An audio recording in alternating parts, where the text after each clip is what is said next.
In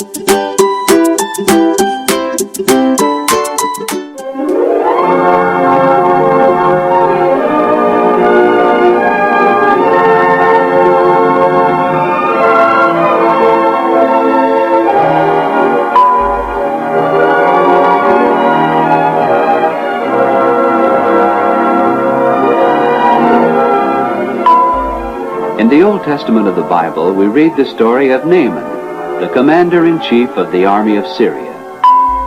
Naaman was highly respected by his fellow men, and he was known by everyone to be a personal friend of the king. If being rich and having an important job had been all that was necessary to guarantee happiness, Naaman's home would have been a wonderful place to live. But unfortunately, Naaman's home was a place of sorrow. Naaman had leprosy, a dreaded sickness for which there was no cure. Naaman's wife and the other members of his family were very sad in knowing that day by day, Naaman was slowly dying. Even the servants felt sorry for Naaman and his wife, and one of the servants in particular wondered if she might not speak to them about their sorrow, if she might not tell them about the true and the living God, and about the prophet of God that lived in the land of her childhood. The servant girl felt sure that Naaman, if he would go to the place of the prophet, could be cured of his leprosy. So one day she gathered up her courage and told her mistress about the prophet who lived in Israel, and what she felt could be done about this sorrow in their home. Naaman's wife had never heard of God, and yet as she sat there and listened to the servant girl tell of the wonderful things that God could do, new hope came into her heart. And Naaman's wife ran to tell her husband of this wonderful thing that she had heard. And as she ran toward him, Naaman watched her with puzzled eyes. What could have happened in their home of sorrow to make his wife so happy? And when Naaman heard what the servant girl had said, he could hardly believe his ears. A God that could cure leprosy? Could such a thing be true? Surely the servant girl would never lie to them about such a thing. So Naaman agreed with his wife that he would have to go and try to find the prophet. But where? Where would he find such a man? Perhaps the king would know. The king of Syria had never heard of a man called the prophet. But the king felt sure that the ruler of Israel would know, so he gave Naaman a letter of introduction for the captain of the Syrian army. And not only that, the king saw to it personally that a royal gift was prepared for whomever it might be that could cure Naaman of his dreaded disease. The king did everything humanly possible to show Naaman how much he thought of him, to indicate to his commander-in-chief that his only wishes were for his speedy recovery. It was a long journey, but finally Naaman arrived at the palace of King Jehoram, the ruler of the land of Israel. And before long, Naaman was standing before the king. An important person like the captain of the Syrian army wasn't someone to keep waiting. The king opened the letter of introduction and started to read. Now when this is come unto thee, behold, I have herewith sent Naaman my servant to thee, that thou mayest recover him of his leprosy. Leprosy? Why, the king could hardly believe his eyes.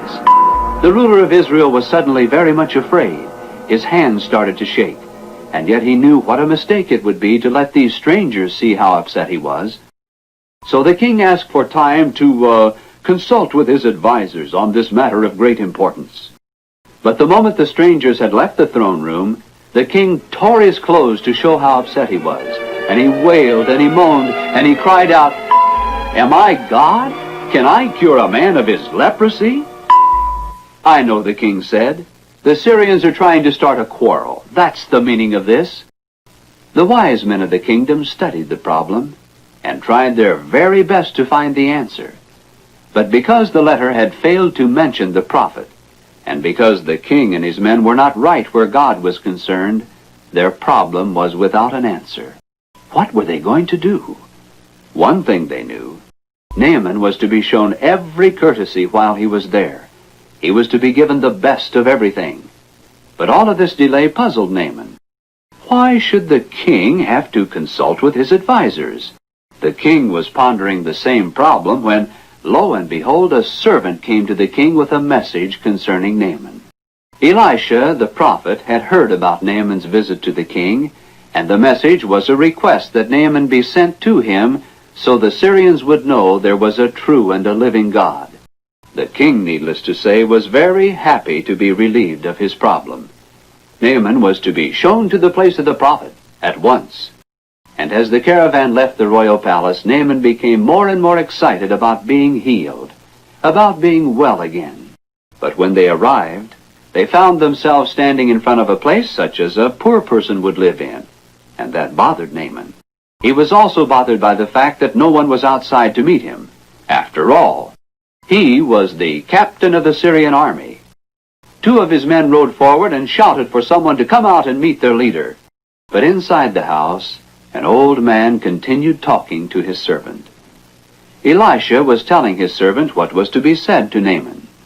And when he had finished, the servant went out to tell Naaman if he would go to a certain river, the river Jordan, and wash himself 7 times, he would be completely healed of his leprosy. A river? Go wash in a river? These people were making fun of him. And besides, were not the rivers of Damascus more beautiful than the dirty, muddy Jordan? They couldn't do this to the captain of the Syrian army. He ordered his men to leave at once. But some of the men that were with Naaman tried to reason with him about it. They reminded their leader that had he been told to do a difficult thing, he undoubtedly would have tried to do it. Why not do as the servant had said? And Naaman knew in his heart that his men were right. If he was going to be helped by God, he must be willing to believe and obey. So Naaman and his men made their way to the river Jordan.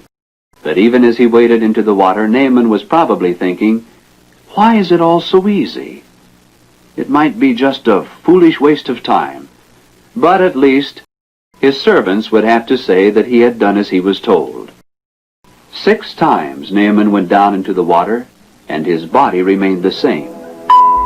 And when Naaman went down for the 7th time, the men on the bank moved forward. Was it possible for their captain to be healed? Was there a God that could do such a thing? And when Naaman came up out of the water, his shouts of praise gave them their answer. My leprosy, it's gone! Oh, what a wonderful time it was. Naaman lifted up his head and sang for joy. In spite of the weakness of his faith, God had healed his body.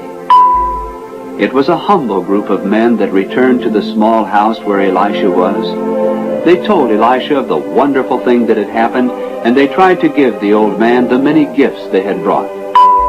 But Elisha didn't want their gifts. He didn't want their gold.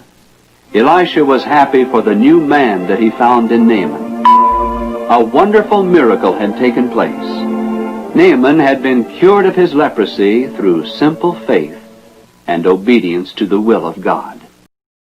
In the Holy Bible, we find that leprosy is symbolic of sin, and the story of Naaman's faith and obedience is a guide to our own salvation.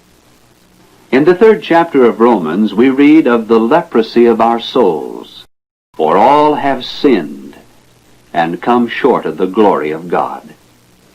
And because of this, man faces spiritual death.